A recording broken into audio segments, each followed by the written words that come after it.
It was her first day at Crestwood High.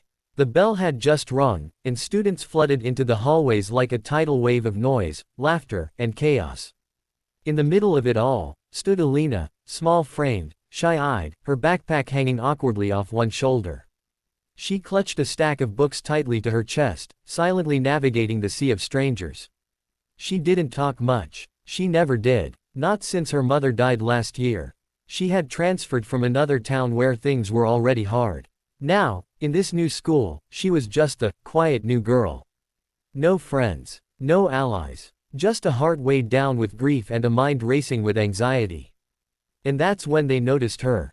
Jason, Connor, and Mia, the elite trio of Crestwood High. Rich, entitled, cruel, known for making entertainment out of humiliation. And today, Alina was their new target. As she bent slightly to adjust her books near locker 112, Jason smirked. "Hey, new girl," he called out, his voice echoing. Oops. In one swift motion, he kicked her books, hard, sending them sliding and scattering down the hallway. The covers flapped open, pages crumpling, one even sliding under the drinking fountain. Laughter erupted. Students slowed down to watch but did nothing. Some looked away. Some giggled. No one helped. Alina froze. For a second, she just stared at the mess.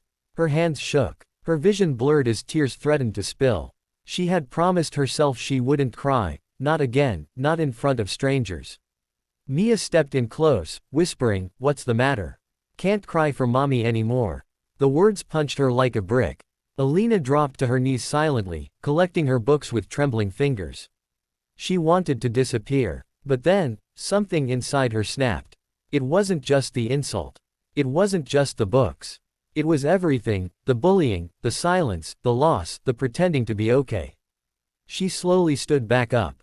She wasn't crying anymore. She was burning. She looked Jason straight in the eye and said, calmly, "Pick them up." The hallway fell quiet. The boldness in her voice surprised everyone, even herself. Jason scoffed. "What? You kicked them? Pick them up?" He laughed nervously. "Who do you think you're talking to?" Alina stepped forward. Her voice didn't rise. It didn't need to. "You think you're powerful because people are scared of you. But I'm not. Not anymore. You made a mistake." Jason rolled his eyes and turned away, but before he could walk off, Coach Ramirez, the most respected and feared teacher at Crestwood, appeared behind him. No one had noticed him standing at the end of the hall, watching everything unfold. "I saw everything," Coach said, arms crossed.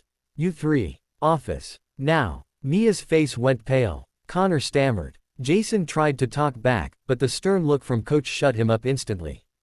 "But before you go," Coach added, "you're going to do exactly what she asked." Silence again. Coach stared hard. "Pick up the books." Jason hesitated, embarrassed as whispers spread down the hallway. With Coach watching, he knelt.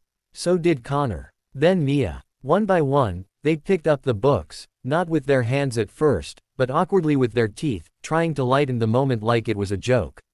But no one laughed. Alina stood still. She didn't gloat. She didn't smile. She just watched, her eyes calm.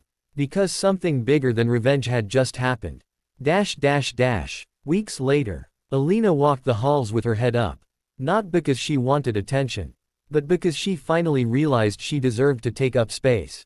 Word had spread. People treated her differently now. Not because she was scary, but because she had power. The kind that comes from standing up for yourself when it's the hardest thing to do. Coach later told her in private, strength isn't about fists or shouting. It's about the moment you decide you're done being broken.